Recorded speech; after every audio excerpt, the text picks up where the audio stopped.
There you go. So a couple new people with us tonight, and that would be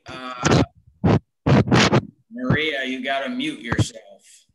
I'm trying to do that. That would be Casey Jones, Patricia Irving. I think we've heard from Caitlin Curtin before, but maybe it was just me. But why don't we call on Casey Jones to introduce himself, tell us a little bit about himself and where he's from.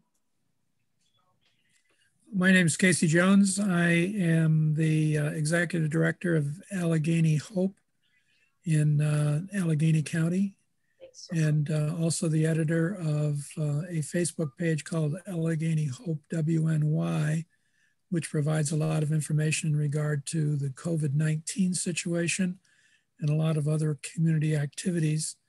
I originally started out in Shenango County in central New York years ago as a newspaper reporter, and then became a mayor of a city. And a lot of my activities were involving open door policies before the Freedom of Information Open Meetings Law went into effect. And after it went into effect, I actually had a couple of cases early on against the city of Norwich, and also against the Norwich School District, which I won. And I think I may have had one of the first, if not the first, awards of attorney's fees for winning the case against the school district. So I've been actively involved in different types of situations. Up until 4 years ago, I was in southeastern Pennsylvania and brought a case against the county, actually more than one case against the county through the Office of Open Government, and won those in regard to emergency preparedness activities. We were involved with several different, there was a lot going on with Hurricane Andrew, and another hurricane and two tropical storms all within a short period of time. Very difficult to get information out. And so we were able to win those also. So I've had several decades of background in trying to break information free from local governments. Well, great. Thanks for joining us, Casey. I know we've emailed each other a couple times, and you're our first paid member from Allegheny County. So that's great. Well, that's the other thing too, is that I actually Allegheny Hope is involved in trying to building healthy communities through healthy families. And a lot of that has to do with holistic health. And one of those really is open government is a component of that. And so I actually, once I ran across your organization, I am very much interested in trying to develop a system down here in order to make government more open and responsible. I have several Freedom of Information requests out right now to the state, and also I've got an appeal going with the county, and I've also received some information, actually several hundred pages of information from the county previously, and have another one going right now. So, all right, great. Well, let me call on Patricia Irving to introduce herself.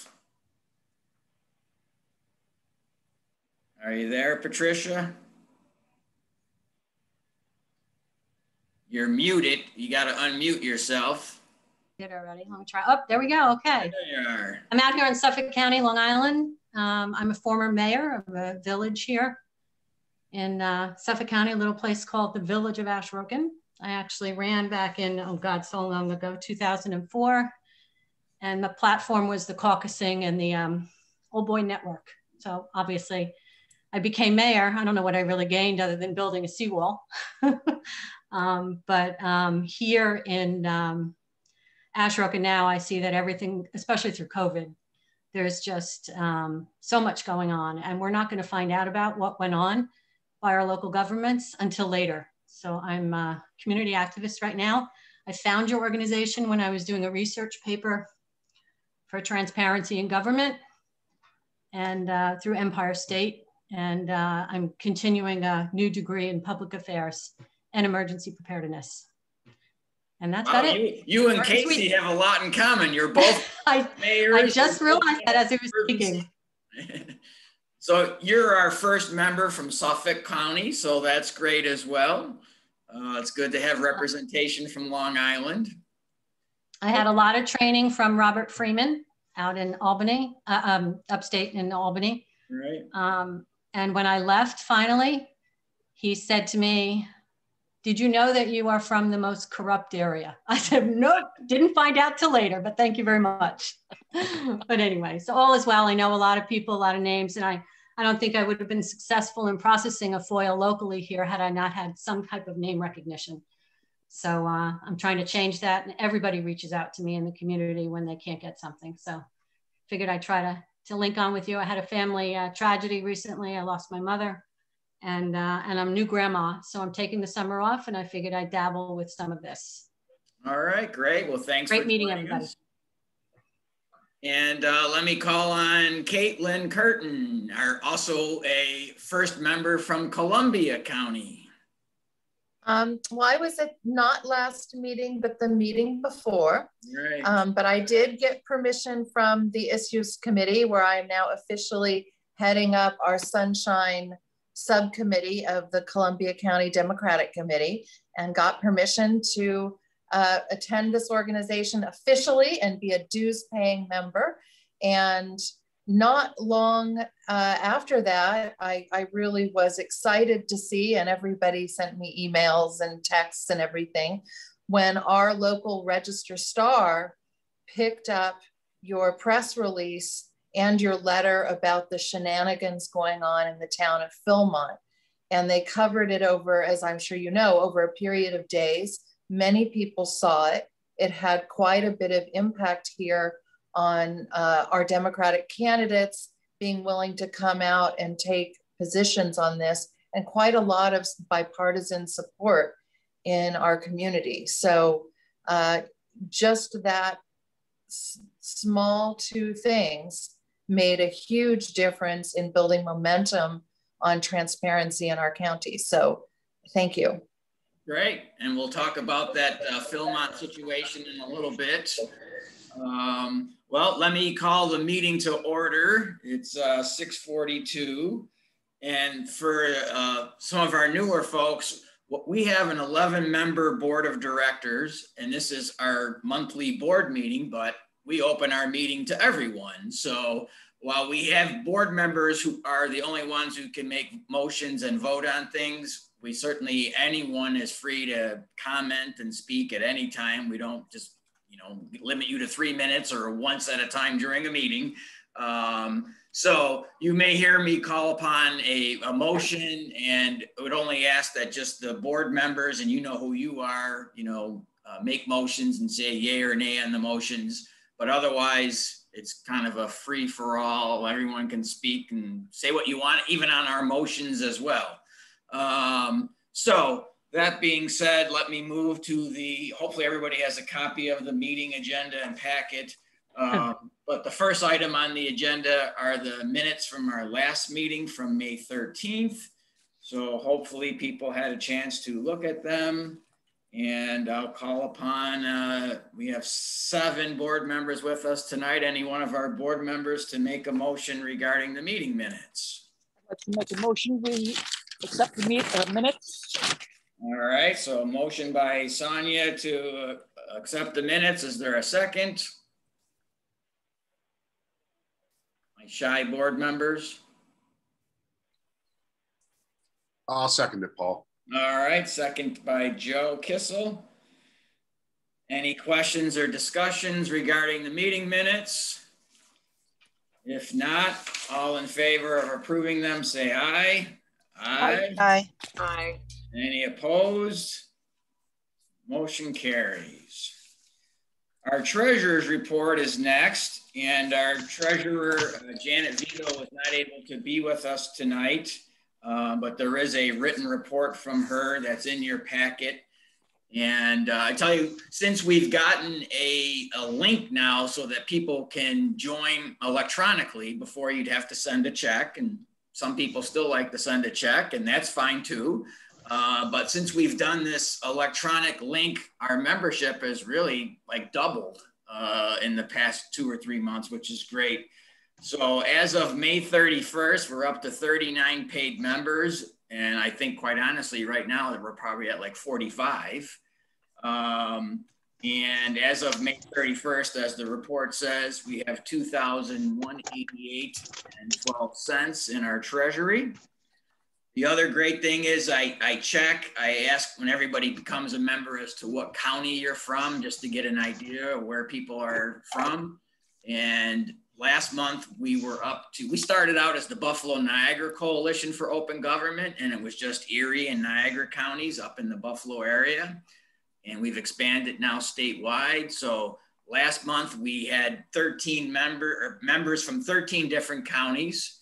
And right now I think we're up to 17. So it's continuing to grow across the state, which is great. One of the things I want to get when we get our new website is a map of New York with the counties and like colored in every time we have a member from a particular county, just to show. I actually have my own little homemade map that I color in. It'll be great to have a visual to show how our membership is growing. Our Facebook page, I encourage people to follow. Our Facebook page is up to 350 followers right now. And a couple of our posts recently have gotten like 600 views, which is great. So we have our treasurer's report of $2,188.12. Any questions regarding the treasurer's report? If not, someone want to make a motion to approve the treasurer's report? I'll make a motion. I make a motion. Oh. All right, motion by Maria, and who else spoke there? Was it Alberta? Me, Paul. Oh, Sue. Sue. All right, Yeah. so motion by Maria, seconded by Sue. All those in favor of approving the treasurer's report, say aye. Aye. Aye. Any opposed? Motion carries.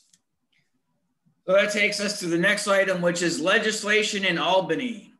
As I understand it, today is actually the last day this session for the State Assembly and the State Senate. There are two bills indicated on our meeting agenda. This is the first time this year that we've gotten involved with legislation.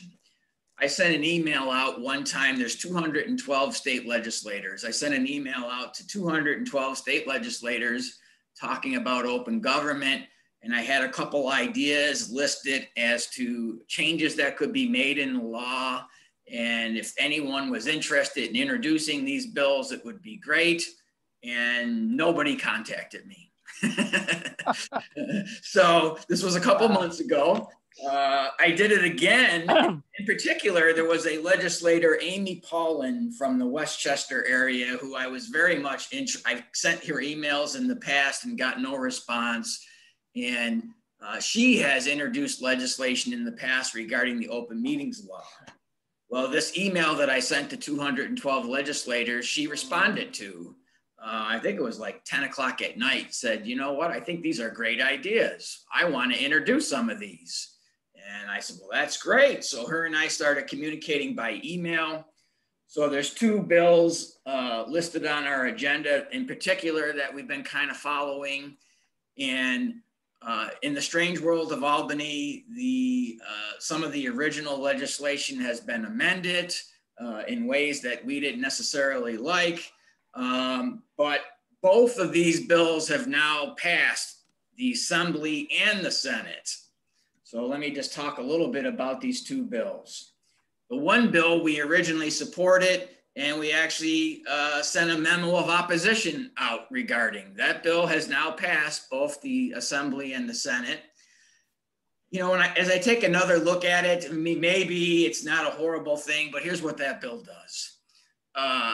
All we were simply asking to do was to mandate that meeting minutes must be posted online within 14 days. It's kind of crazy that New York's open meeting law doesn't mandate that you have to post meeting minutes. It says you have to make them available if someone asks them, but there's nothing saying they must be posted online. Other states actually require that. Vermont makes you do it within 5 days. So we thought one of the good things we could change is to mandate that. Now, even though it's not mandated, a lot of local governments and other public bodies do post their meeting minutes. Not all, but many do. So this simple bill then got amended to say that instead of posting meeting minutes, you could post a video of the meeting, which would serve as the minutes. And I'm not crazy about that personally. We've talked about it. I think it's very hard to kind of watch a 2 or 3 hour video. Some of these meetings are 2 or 3 hours long. It's hard to find out where in particular what you were interested in is discussed. Meeting minutes are typically, 4, 5, 6, 7 pages long, and you can get a quick overview of who attended, how they voted, what motions were made. It's much easier to, and in writing, it's documented. It's much easier to read a couple pages of meeting minutes. So the bill was amended to say, well, you could either post minutes or a video, or you could do a complete transcript of the meeting as well. So, and it says though, if you don't normally keep meeting minutes, you don't have to, which was another thing I didn't like about the amendment. But that bill has now passed. It'll now go to the governor, and we'll see whether the governor signs it or not. If it does become law, as I look at the bill again, maybe it's not so horrible. It does mandate that, you have to post something within 14 days, whether it's written minutes or a video. I think most places will probably post written minutes. I mean, not a lot of places are, videotaping their meetings and posting them, but that's a whole nother issue. We want to mandate that in the future as well. So we'll have to see what happens, whether it gets signed into law.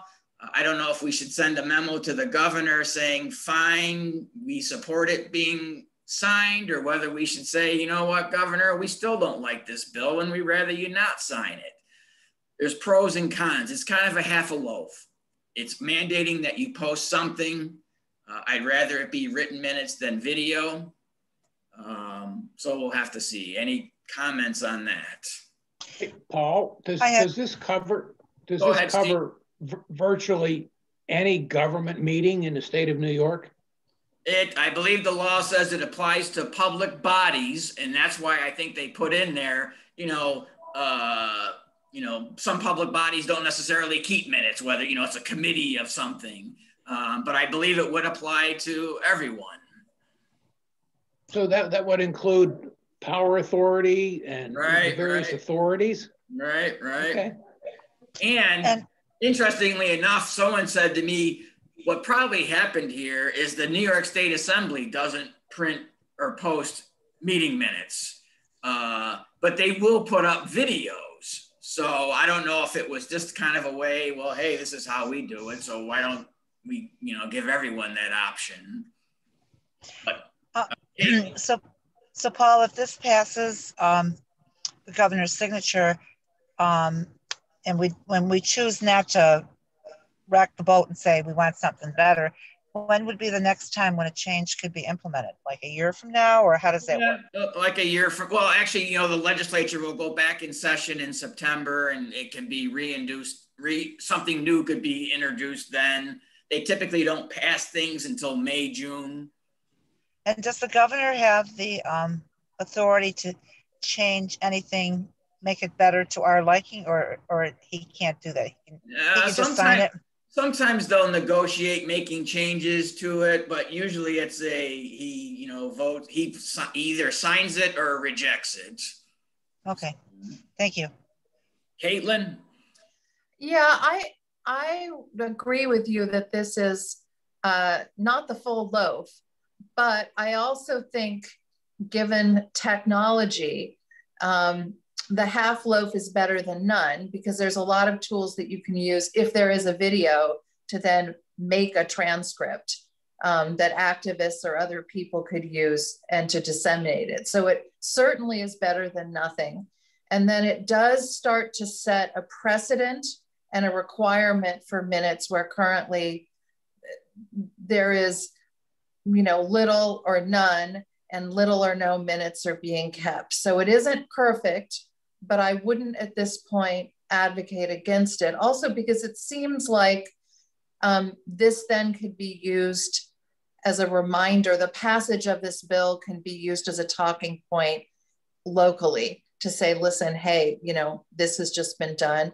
And then I also think it's possibly more likely, given the nature of New York politics, that we could do tweaks down the road rather than holding out for something that's, you know, quite a bit more ideal. I also would be very interested to see if anybody files an ADA on these access on these video minutes. So I wonder how long that will stand in practice. That's one of the points I raised is, look, if you're hearing impaired, you need written minutes. I mean, why can't we do both? Why can't you post written minutes and the video, you know?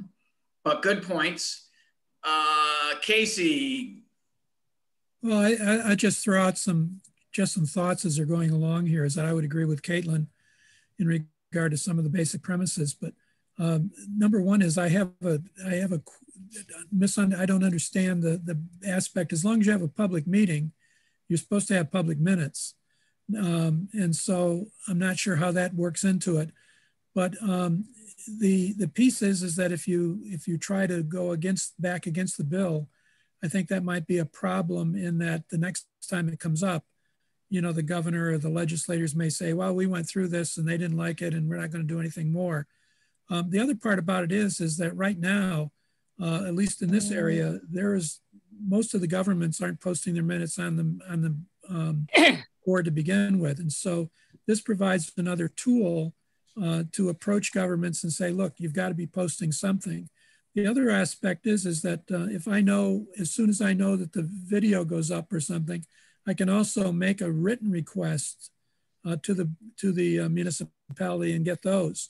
Well, after you do that so many times, they're going to get a little tired of going through the paperwork. I approached to the county the other day and I said, hey, look, I can ask the question and you can send me the stuff, or I can make a formal request, which is fairly easy for me because it's boilerplate, and you have to reply to me in writing, which is going to take a lot of staff time. Which would you rather I do? And they sent me the stuff. So I think that it's a way to get your foot in the door in regard to this particular piece. And so I think probably it would be best to endorse it and ask the governor to, to sign it than to oppose it and then go through some of these other gyrations that can occur.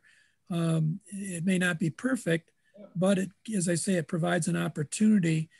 And a lot of this stuff to me over a period of years, and it's really been decades now, has been you have to do it piece by piece in order to even get the local government bodies to even want to do anything or even recognize that they're supposed to do anything. Most of them are in fogland anyway in regard to the open meetings law and the Freedom of Information Act.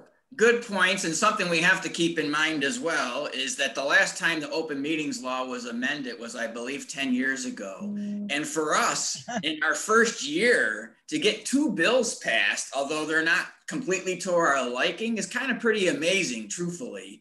I know a lot of activist groups that spend years trying to get something through Albany. So I guess, and that was part of the point legislator Paulin made to me was, look, Paul, you don't always get everything you want, and something's better than nothing is her philosophy, and you chip away at these things. The wind is at our back on this issue.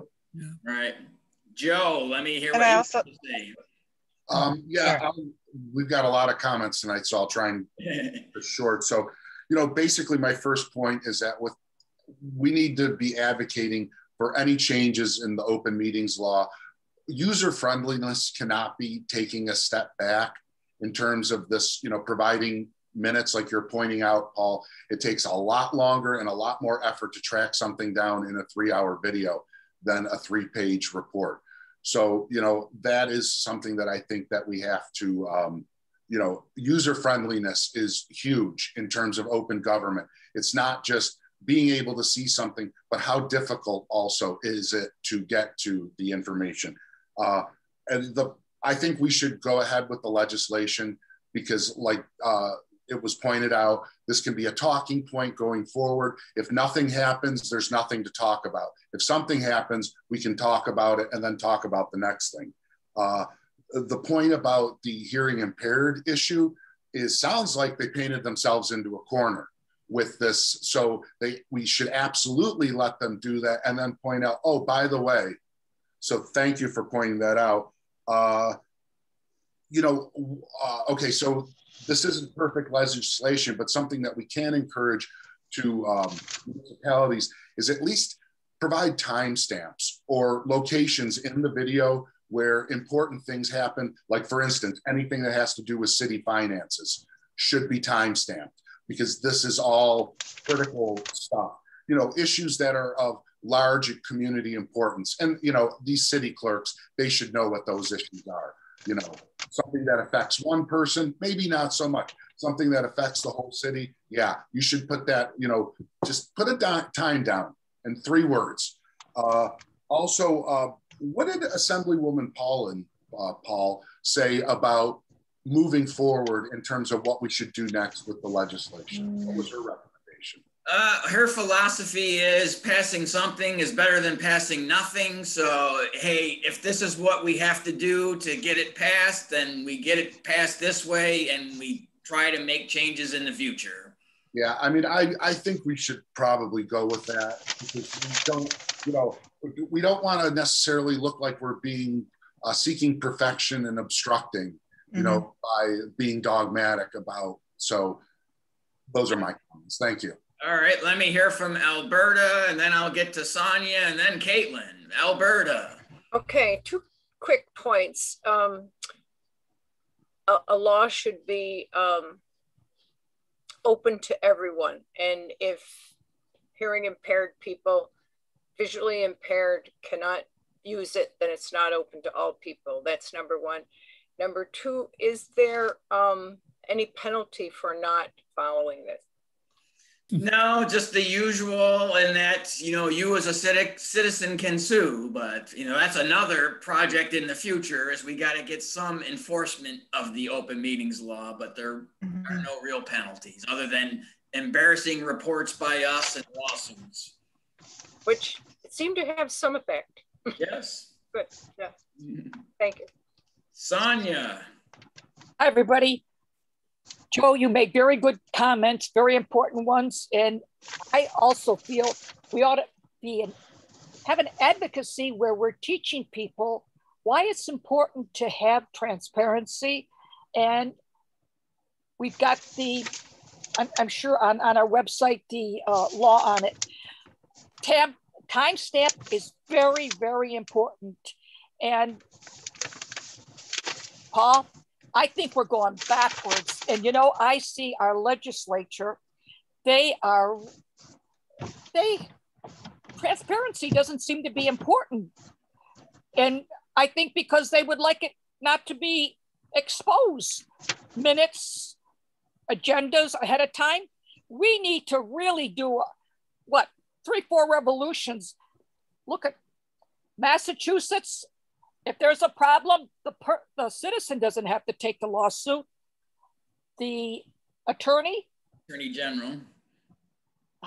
Again, Paul? Attorney General does it. The Attorney General does it. Right. We in New York State are so backwards. I mean,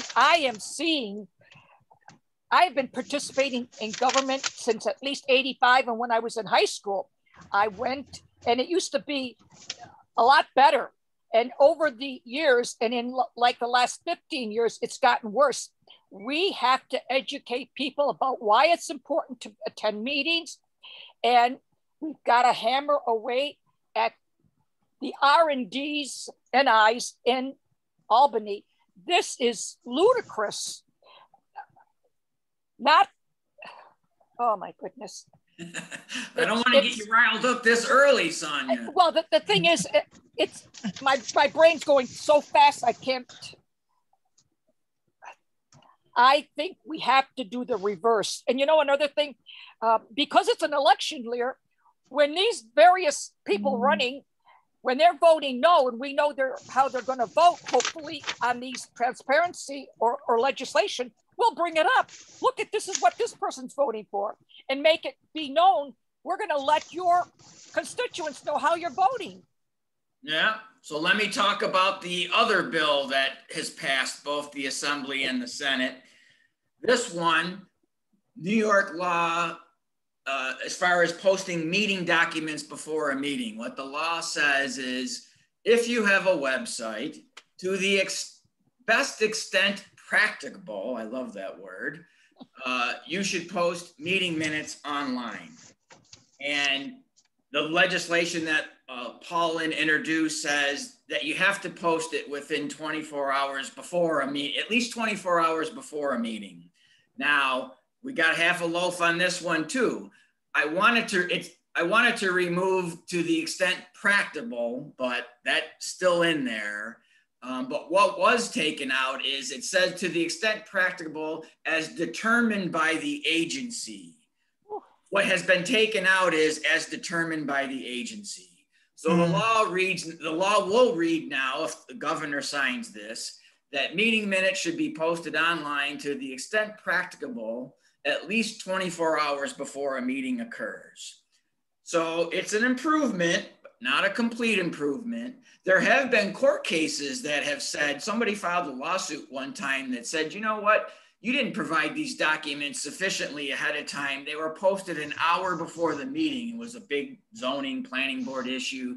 This is outrageous. They filed a lawsuit, and the court decision said, you know what? The law says to the extent practicable, it does not have a time limit in the law. So now at least it would say, you got to do the best you can at least 24 hours before the meeting. So it's a step forward. Hopefully in the future, we can get rid of that to the extent practicable language. Any comments on that legislation? It does. Go ahead. Sorry. Go ahead, Caitlin. Just a quick comment. One thing that we're doing here in Columbia County is we are recruiting and running town council and clerk candidates around these issues. And particularly where the clerks are concerned, having legislation like this, even if it isn't perfect, becomes a model that they can point to around performance of their job, which takes a little bit of burden off them when they're faced with bodies like Philmont and other recalcitrant types. So that would just be my, we'll have to, I think we need to approach this from all these many directions. Yeah. Maria? I just want to summarize for my thoughts about these two bills. First of all, I think that we're accomplishing something in transparency and open government that was not there before. And I agree with you, under your leadership and with Legislator Paulin, it's really visionary for our organization to be able to propel this where now it's on the desk of the governor, whether he signs it or not. I think that's progress. And also Legislator Paulin, when she was on last time, she seems like she generally was advocating for us and obviously, accomplish this. So let's not lose this ally to help us with tweaking some other. Her and her staff have been very responsive. They respond to every email I send them. And so it is a relationship that hopefully we can build on. Yeah, so thank you, Paul. Thank you. Anyone else on Casey Jones? You want something on this one? Yeah, I think on both of them, I don't know if you were going to send a letter of support to the governor. Yeah. Not because I think that's important. The other thing, if we step back and take a look at this whole situation, which is a little strange to get two bills moving at the same time, particularly in a divided legislature, is that the reason for it, or one of the reasons for it, is that it doesn't affect the legislature. And so as long as they don't get an uprising from, their local government people, they're not going to, they're not going to care. They don't care that much about it.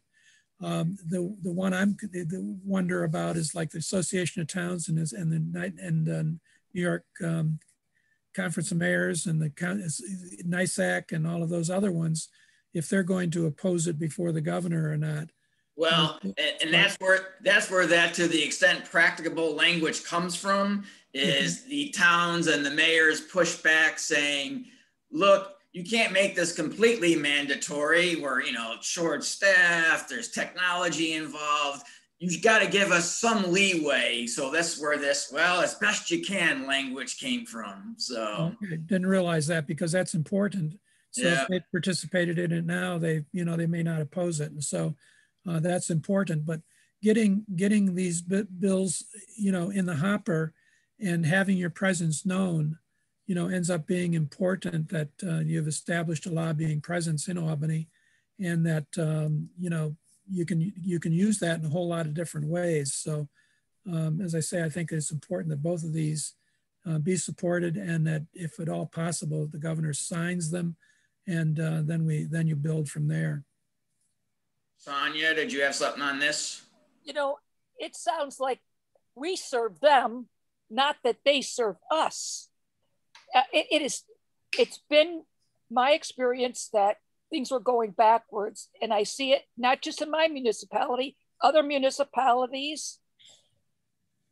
We need to push. They're not dainty people. We're coddling them. Let's be open and front. We've got to change how you're operating. Thank you. All righty. So let me move on to the next item on our agenda, which is number 4, Planning Board Report Press. So in May, we released a couple times a year, we do different reports, and we try to focus on different levels of government. So we did a report on villages. We did a report in May on planning boards, and to kind of help push the legislation regarding posting meeting documents, we took a look at our planning boards posting their meeting documents online before their meeting. And we always look at 20 from across the state. And our report in May found out that 75% of the ones we looked at were not posting meeting documents online before their meeting. So that was part of the argument for passing this 24-hour requirement. And I always try to keep track of what kind of coverage we're getting. So as it mentions on the agenda, the report was covered by Buffalo Radio, Binghamton TV, newspapers in Dunkirk, Hudson Valley, Watertown, Schenectady, and Long Island. So we had a good reach across the state. It continues to be, it's interesting to me that we get very little coverage in the bigger papers, the Buffalo News, the Rochester Democrat, the Syracuse Post. It's more the smaller weekly newspapers, which is fine. People read them, but it's just interesting to me that you would think some of the bigger newspapers would be more interested in these issues, but it's the weeklies that are really picking it up. So, which will take us to number 5. The next report we plan to do is on counties. I've been remiss on getting that going. Law practice has been a little busy this month with things opening up, and some of this Albany stuff has been taking a lot of time. So our next report, we usually have people help. We take a look at websites from different counties and see what they're posting online. So I will be sending out an email seeking people to help with that.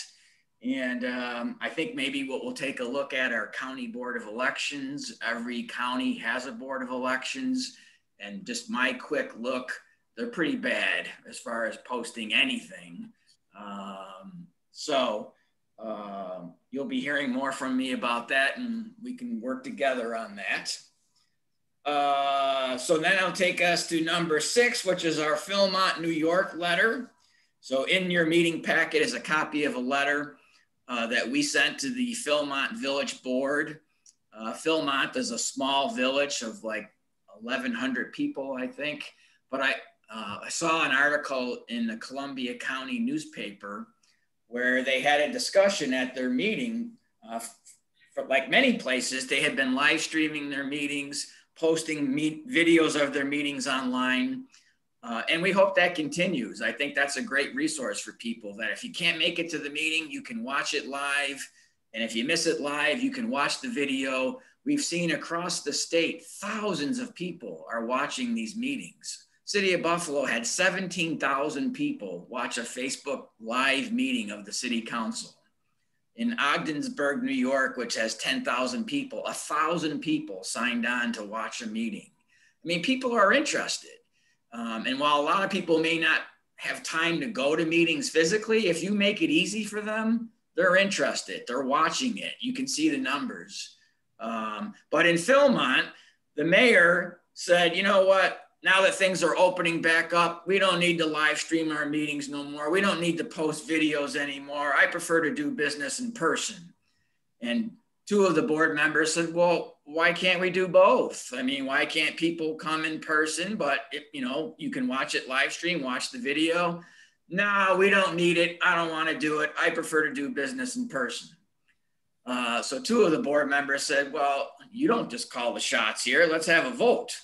And it lost 3-2, unfortunately, with 3 members saying they were in favor of eliminating live streaming and video. And one of them outrageously said, you know what, now these comments by video, I don't like all the back and forth and all these questions. Yeah. So I saw that, talked to the board members and said, this sounds like something we should weigh in on. We sent the letter. As Caitlin said, it got some good coverage there. At the end of the day, last I heard was the sort of a compromise was to have an audio recording of the meeting. You know, video is always better. It's kind of difficult to listen to a meeting. I don't know if things are going to change. One of the things we pushed for in the letter was, you know what, this was done without any notice to the public. It wasn't on the agenda. You should have the opportunity for the public to be heard, whether they favor this or not. So I don't know if Caitlin has any more information, whether, I don't know, I have to circle back to the 2 board members who tried to stop this, whether it's been put on the upcoming meeting agenda and the public can be heard or not. Hopefully pressure will bring about something, but I don't know. Caitlin, do you know anything else? Well, we, at our meeting of Democratic Town Chairs, we talked about this, and you know, this is becoming, basically people are raising it because it's going to be an election issue. So our hope is, and also at the county level as well, they're starting to look at how to raise this as a platform issue.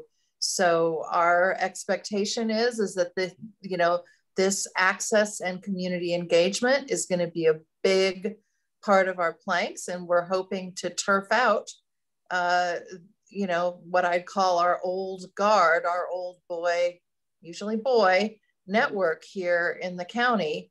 And this is a great issue to have, because it is something that is truly bipartisan, and it addresses issues that are frustrating for some of our old time residents as well. So stay tuned after November. Joe. Yeah, just wanted to comment, you know, audio only is really difficult. It's, you know, harder to understand what someone's saying when you don't see their lips moving. You don't know who's talking. It's, I mean, it's one of the reasons why I started, you know, as a journalist, I record every meeting that I'm at. And I, before the pandemic, started doing it with video because it's just easier. And, you know, these people who vote against, you know, these 3 people who voted against this measure, you know, I really have a kind of a stereotype about them. They've probably been in office for a while, and, you know, they came of age, and, you know, their modus operandi is they're more comfortable operating in the dark.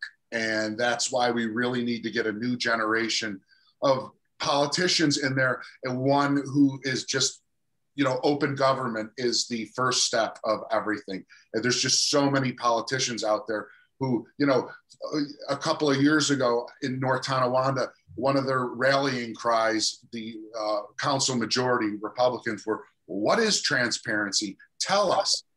Are you kidding me? How can you not visualize what transparency and open government is? You know, you need to go. So thank you. All right, Sonia. I forgot about that. What he said is the truth. I don't think, oh. Unless okay, you just didn't take your hand down. Okay, yeah. We got to change. It's bad in local government. And you know, when I was listening, I was just reminded there's a lot of violence going on. And I think this is the same with our local government and the state government. They're getting carried away with this looseness we're living in, this chaos, and it's carrying through in our government's operating. Thank you. Seriously, honestly. All right, so that takes us to number 7 on our agenda, which is filling our vice president position. Ed McKee, our current vice president. In your packet is a copy of an email from him. Ed is relocating to Florida. He was really involved from the beginning of forming this group back in 2016, 2017. So he is stepping down from his vice president position. There's a 1.5 years remaining on that term. So that would be up in January of 2023. And, I communicated with the other board members. Joe Kissel, who is our secretary currently, is interested in moving up to the vice president spot. So we can fill that tonight. And someone want to make a motion to nominate Joe or anyone of the board members for that matter for vice president, and we can entertain that. I'd like to nominate Joe to be vice president of open government. All right, by Maria to nominate Joe. Is there a second for that? I second. Second by Alberta. Any other nominations for any other candidates? Hearing none. I don't know. Wait, Joe, we need a secretary. Well, we're going to have to deal with that at the next meeting. So if Joe moves to vice president, that'll create a vacancy for secretary. Oh, okay. I follow. I'm sorry. We'll put that on the agenda for next month. And Joe's been with us for several years now as well. Joe is a Niagara County resident, as he mentioned, a journalist as well. So Joe, I don't know if you want to say anything about vice president spot. Thank you so much. This is so humbling. I think a lot of you, when you found out about this organization, had to join it immediately. I knew this was, honestly, in my mind, the most important thing that any of us could be doing right now. Not only because it's such a huge function in terms of making our government better and more responsive to the people. It's nonpartisan. And everyone should be supporting this unless you're someone who supports one party rule, which is unfortunately what we have a lot of in New York State. But this is great. Thank you, Paul, for the recommendation. And, I've been around for a while now. I think I'm actually one of the most senior members now, and I understand the history of this organization and where we've been and where we want to go. And, we've got a lot of work to do, but I think our army is growing, and I feel amazing about it. Thank you, Paul. And thank you, everyone. All right. So all those in favor in voting for Joe for vice president, say aye. Aye. Any opposed? Motion carries unanimously. So welcome, Joe, to vice president, and then we'll deal with the secretary position next month. So let's move to the next item, or is number 8, foundation grant request. So we became a 501c3 tax exempt organization about a year ago. Haven't really applied for any grants until just recently. I took the easy way out. I found 2 foundations that have a 1-page application. I didn't have it in me to do a bigger application than that. So I filed a request to the Oshai Foundation in Buffalo, which is a large foundation. We got some estimates for a new website. I think it's important to upgrade our website to just more user-friendly and attractive and more features.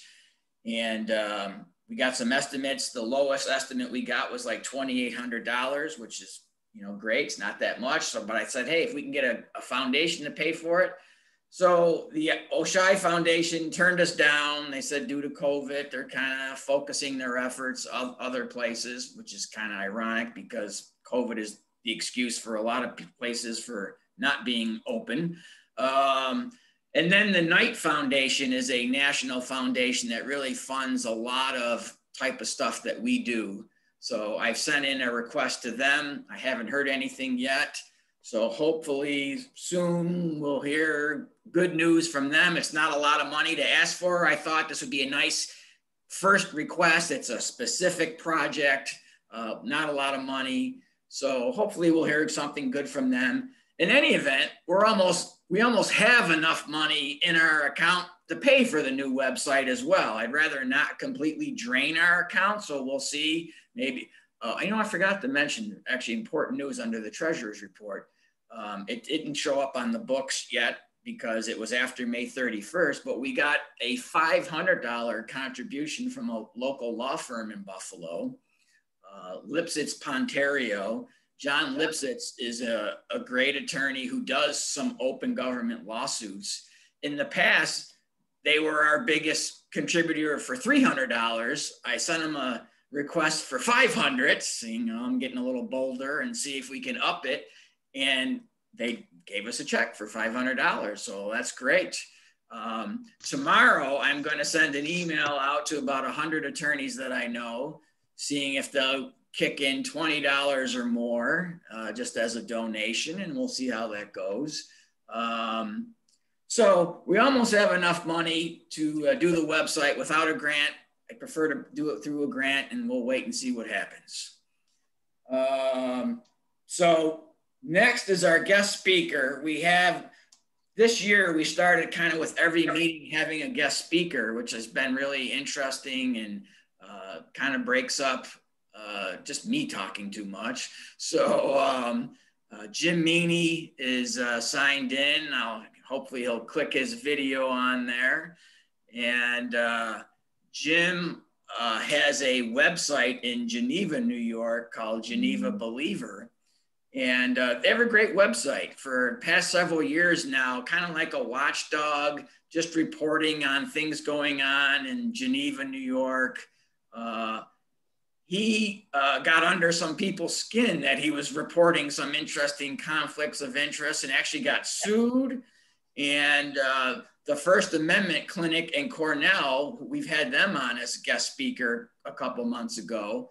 They represented him in the lawsuit and they won. It's a very scary thing that if you're a journalist or a watchdog group, a lawsuit can destroy you. And so it's really important that we back media in some of these types of lawsuits that are just meant to silence and intimidate. So I reached out to Jim about speaking at our meeting, just telling us a little bit about how he got started, what types of issues he's been encountering as far as open meetings law and FOIL, the lawsuit, if he wants to touch on that. So I'll turn it over to Jim to tell us a little bit about himself and his group. And I encourage you to check out his website as well, just Geneva Believer, if you type that. Great. Can you hear me? Yes. Okay, can you see me? I don't see you, but I hear you. Okay. I'm not sure what's going on in my video. Sorry, I didn't scroll past that. I have so many people on the screen. I see you. Okay, good. Thank you, Paul, and thank you for inviting me. This has been a really interesting meeting. Everything that I'm hearing so far is right up my alley, and the kind of things that are important to me over the past 5 years with my work. Like Paul said, I'm the founder of Geneva Believer, which is an independent local news site in Geneva, New York, which is in Ontario County, a city of about 13,000 people. I've been a one-man newsroom since 2016. I've published over 200 articles with around 25,000 visitors and 60,000 views each year on the average. I started the blog. My reason for starting the blog goes back to 2015 when I ran unsuccessfully for Geneva City Council. During the campaign, I spoke with voters. I went door to door. I went to events. I got to know people involved in local politics, and I learned about a lot of the problems in the city with housing, police, community relations, poverty, corruption, and conflicts of interest. And I felt like there were a lot of stories that weren't being told and a lot of issues that were being overlooked. So about 9 months after I lost the election, I decided to start a hyper-local blog to offer an alternative viewpoint and narrative on city affairs. I did go to college many years ago for journalism. I never completed my degree, but I've always had a knack for writing and a love for writing. So I figured I could at least do a respectable job. Then that first year I started the blog in the fall of 2016, the New York State Department of Environmental Conservation revealed that around 220 properties in the city surrounding the former site of the Geneva foundry had been contaminated with high levels of lead and arsenic, and that these properties would be remediated by the state. The Geneva city manager went in the newspaper and the media. He claimed that they had been working with the DEC to conduct the soil testing for several years, but they didn't warn the public because they didn't know what the numbers meant. They didn't have the expertise to interpret the results. So I didn't think they were telling the whole story. So I filed my first FOIL requests. I filed one request with the state DEC and one with the city of Geneva for all documents, emails, correspondence related to the soil testing and the Geneva foundry situation. The DEC was very forthcoming. It took them a little while, but they provided me with hundreds of documents at no cost. They were all in digital form. I could download them from their website. They've got a really nice interface there that's real easy to use. The city of Geneva was also cooperative, but they had to let me know that I could come to City Hall and review several large, like banker's boxes filled with 2,000-3,000 pages of documents dating back to the late 80s. And that I would have to pick out which documents I wanted, and then they would copy those documents for 10 or 15, 20 cents a piece or something like that. So being a thrifty citizen journalist, I showed up at City Hall with a portable document scanner in my laptop. And I sat at a desk and just went through the boxes, scanned the thousands of pages by myself. It took me a couple hours. And then once I got all the documents, eventually I pieced together kind of a timeline and a story and discovered that the city wasn't being honest with the public about the contamination. It turns out that they knew about the high levels of lead and arsenic as early. They knew that the high levels were a health hazard as early as the year 2000. And then I found that city employees had been repeatedly urged by the DEC over the course of about 6 years to warn the public about the dangers. When are you going to tell these people what's going on in their yards? These were some were extremely high levels of lead and arsenic, and the city just kept putting it off and never did it. And you know, you got to remember, over the course of more than 20 years, hundreds of residents had gardens. They ate food from those gardens. Children and pets were playing in this contaminated soil, and the city knew about it and did nothing to help to warn them. Then by late 2017, after immense public pressure and bad press, a lot of it from me, the Geneva City Council had ended up creating programs for the Foundry neighborhood residents, including raised gardens, fresh vegetable vouchers, free passes to the dog park, and other ways to provide at least some measure of justice for those who lived in that area. And by the end of that year, the city manager, Matt Horn, who had personally known about the situation for years and was shown to have been untruthful by these FOIL requests, suddenly resigned for a new job opportunity that he had in another city. And without access to these FOIL documents, the people of Geneva never would have known the truth, and the whole disaster would have been swept under the rug. And I'm really proud that my reporting helped bring some measure of accountability to those who had their lives kind of upended by the city's negligence. And about a year later, in 2018, I started investigating the city's relationship with Massa Construction, who eventually sued me for libel and defamation. They were a contractor that had obtained over $4.4 million in contracts with the city over the previous 10 years, which is a pretty significant amount for a city this size. I requested documents for all Massa contracts, along with the losing bids from other companies for those jobs, because a lot of people were telling me, I don't know how they're getting all these contracts. Maybe there's something sketchy going on. And it turned out when I got the documents that the city was unable to produce the bid histories for over $4 million of those contracts, meaning there was no way to know if they had received those contracts fairly. The most ridiculous document that they actually sent me was a scanned copy of $2 amounts written on yellow legal paper and pen. And one said Massa and one said the losing bidder's name. And the dollar amount for the losing company's name had clearly been altered. It was a 6, but they changed it to an 8, so Massa's number would be higher. And I know they were legally obligated to send it to me, but I still can't believe that they actually did, because it really made them look like somebody was up to something. So that reporting embarrassed the city, and now they're very forthcoming with publicly disclosing the bid process for projects that have been going on for the past couple of years. They'll tell you who bid on. You see stories in the newspaper, so I guess those would be two of the better examples of how FOIL has worked for me as a citizen journalist, and it is very rewarding for me to know that that my FOIL requests over the past 5 years have resulted in some meaningful change in the way that the city operates, and has even improved people's lives in many ways, in legitimate ways. So that's kind of an overview of what I've been up to, and I appreciate the invitation and your time and attention. Wow, Jim, you've had some pretty interesting successes there. I mean, those are 2 great stories you told as far as the environmental situation and the contracts. Yeah, thank you. Yeah, it took a lot of time and a lot of work, and I fortunately I have a lot of love for doing this kind of work. I discovered that it was something that was really important to me, and even though I'm the one person writing these articles, I got a lot of help from people in the community.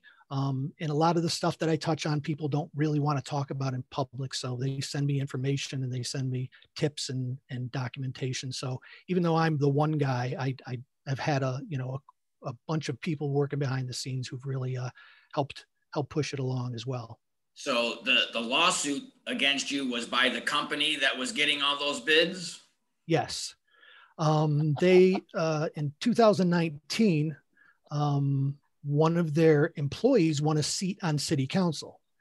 And then at his first city council meeting, he brought up to city staff about a city hall renovation project that had been awarded to Massa that had sort of stalled. And he was saying, "Oh, well, I wonder what's going on with this project." And it was such a blatant conflict of interest.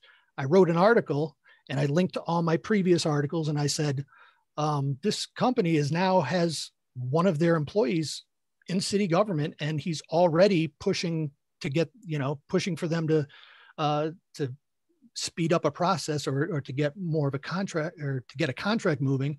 And 11 days after I published that article, Massa sent me a cease and desist letter telling me to take down every single article, and that I had they were defamatory and libelous, and that I had defamed their Italian American heritage, which was ridiculous. There was no mention of anyone's heritage in any of the articles. They're all very carefully researched. I do, my style is sometimes a little irreverent. I kind of, I'll put some silly Photoshops in there and kind of poke fun at people. But none of them, of course, were ever, had anything to do with anyone's backgrounds. So at that point, one of my friends, who's also a journalist, a professional journalist, told me, "You should get a hold of Cornell in their First Amendment clinic. These are the people this is what they do." And I contacted them. They almost immediately said, "Yep, this is exactly what we're here for, and we're going to help you with this." So then when they were writing a letter to respond to Massa's cease and desist letter, Massa filed a complaint against me, and then almost immediately filed a temporary restraining order with the court to require me to take down all of the articles immediately, even before the court case was over. So but fortunately I do this by myself. I don't have any, I've gotten donations over the years, but it doesn't even cover my hosting costs. And when I suddenly had this team of like literally world-class attorneys having my back and fighting on my behalf, it changed the whole game. And after a year of going back and forth in the courts, and about a month ago, the judge dismissed all of their entirety of their complaints, the defamation, the libel, everything, and basically said that everything I published was either protected First Amendment opinions or it was all documented. I'm very careful to document everything I put in there in public information. So that was a great relief to me, and I can't explain what a relief it was to me, and I can't express enough gratitude for the Cornell Clinic, because they essentially saved my life. Yeah, great. Yeah. Anybody have any questions for Jim? Yeah, I have a question, Jim. I'm just checking out your website and so forth. What is this GET group or whatever it is that's in Geneva? The GET? Geneva Exposed Truth News? That's a couple of years ago, there was a few people in Geneva. I'll just say that there are some people in Geneva who decided that they didn't like the kind of work I was doing, so they were going to start their own independent media reporting coming from a different perspective. None of them are journalists. They don't report anything. They basically just, post a lot of borderline slanderous stuff about people. They've told lies about me. They're just kind of a bunch of clowns, if I might say it myself. So I created these sort of the mirror image of me, the work that I was doing. I upset enough people to where they said, okay, well, we're going to do this and take the other side of the stories, but they're not really much for me to worry about. Now, is there a daily in Geneva still? What was the Geneva Times or? Yes, the Finger Lakes Times. Yep. And are they independent, or they've been bought out by Gannett and then whoever the holding company is?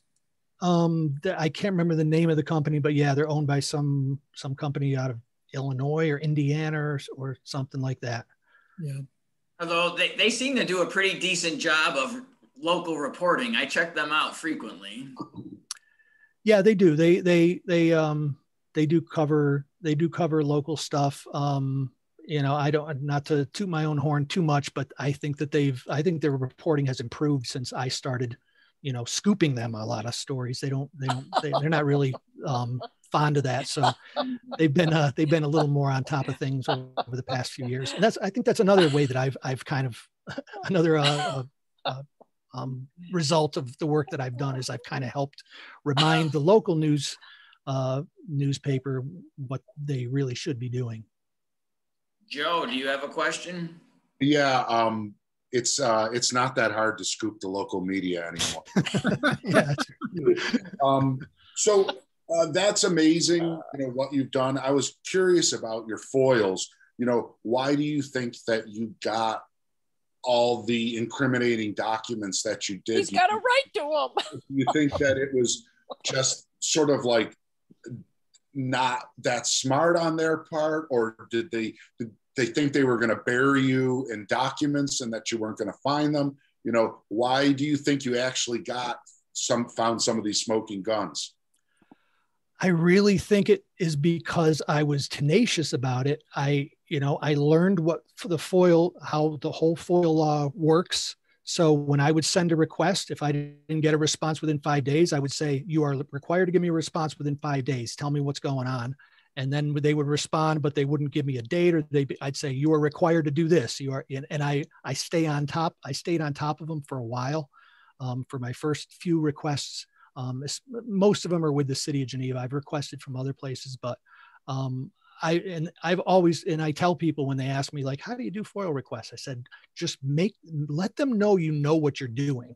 And when they realize that you know what you're doing, they're a lot more apt to comply in the right way. We've actually done FOIL request seminars, and Paul, probably if we decide to do that again, because it's still pretty important, might have a good speaker. I was just thinking the same thing. Another thing that you might want to do is share some of your FOIL requests with Paul so we could see them. And, maybe even you could speak now, the way you request documents, the way you fill out the FOIL forms, has that evolved over time? I have a template that I use with the city of Geneva every single time. It's the same one. It's addressed to the city clerk, and I asked them, I think I got it originally from the Committee on Open Government's website, and then I sort of adjusted some of it. A couple of things that I do is I never give them the option of not providing it in digital form. I always say, I'm requesting these documents in digital form. And then I say, if there's something, if it has to be done a different way, let me know. And also something that I learned just from dealing with the city is I always tell them to respond by email. I don't know if that's the best way to do it, but I know that there have been a couple of times where a city clerk or someone from City Hall has called me back and they've told me one thing on the phone, and then later it doesn't turn out to be true. So I just force them to put everything in writing. Yeah, they seem to love to call you on the phone because then they can't be pinned down with what they say. One tiny last question, the lawsuit that was filed against you, was there any merit? Did the judge find any merit at all in their arguments, or was it completely meritless? Because I was involved in a kind of a lawsuit like that recently that was thrown out. Yeah, it was completely meritless. There was nothing. Basically, the judge's final decision, it just looked like he copy and pasted all of my attorney's arguments into there. And plus their attorney was like a construction attorney. And he was, I think, 2 or 3 years out of college. So he was in way over his head. And that just showed me that they were just trying to harass me. They just wanted to keep filing whatever they could keep filing to frustrate me and to frighten me. Yeah, they just try and wear you down, because it's tough being by yourself. But hopefully you've got like-minded people here who can help support you. Thanks for all your work and for showing up tonight. Thank you. Hey, Jim, you're welcome. Thank you, Jim. Do you know whether Cornell is asking for attorney fees or any possibility? Yes, they did ask for attorney's fees. I just heard from them a few days ago that Massa has filed an appeal, and now they have a new attorney who is an expert in like insurance law or something like that. So now the Cornell attorneys are, they said they're going to try to come to some kind of agreement just to stop this whole nonsense. And so maybe they'll request, a lower attorney's fees or something like that. But I know that the one attorney, Mike Greigel from Greenberg Traurig, he was one of my co-attorneys, and he's a great attorney. He's a great attorney, and I'm sure that doesn't come cheap. So no, you got you made out well there. Yeah. Well, Jim, thanks so much for doing this. We're almost done with our meeting, so you're welcome to hang out, or if you have to leave, that's fine too. But hopefully we can stay in touch with each other. Paul, Sonia, yeah. I want to say to you, not a question. This is a comment. I want to thank you so much. I challenge NT, like you, FOIL, what have you, and they have total contempt. And bravo to you. I think of you as the male Brockinger. I can't think of her name right now, but you know who I mean. That is a huge undertaking when you were doing that environmental. I mean, huge. And then to continue, God bless you. And you know what? We need to have more people. I think you would be very helpful in our region for people to hear what you have experienced, because the same experiences with foils being rejected or having to be frustrated, what have you. You're an important speaker to have in our state, and I hope we'll have you very soon. Thank you, Jim. You're very welcome, and thank you very much for the kind words. And I'm here. I mean, Paul has my contact information. I'll be around, and if you need any if you need me to help out in any way, I'd be glad to. I want to follow your case. Great. Yep. Thank you. Hopefully it's over. Hopefully there's not much to follow soon. So thanks so much. The next item on our agenda is new business. Anybody have any new business they want to bring up? Well, could I just throw in a word in regard to the filing for electronic information versus paper? Sure. What I have found, I've done both, and recently I only do electronic, and I actually hate electronic because, you know, I had a situation not too long ago where I actually was looking for 3 pieces of paper, and they ended up sending me 53 pieces, which I didn't need, and I had to sort through in order to do it. But what I found is that it makes more work for them initially, and so as a result of that, they're more amenable to avoid that work by just sending me what I wanted to begin with after I tell them, and do that. You know, it doesn't work all the time, and I still hold it in reserve. I can still go over to the county and look at the information if I want to. Sure. You know, I have found that the electronic, in addition to that, twice now they've sent me a flash drive with all the information on it because they couldn't send it by email. So I've got 2 free flash drives for nothing, which is good. Although usually they charge you 10 or 15 bucks for the flash drive, but maybe they didn't. Well, they haven't caught that yet. I mean, they were required. They didn't have to provide it. And what I found is they spelled their, maybe it must have been a free promotion or something. They spelled their website wrong. So you know, maybe they're just trying to get rid of them.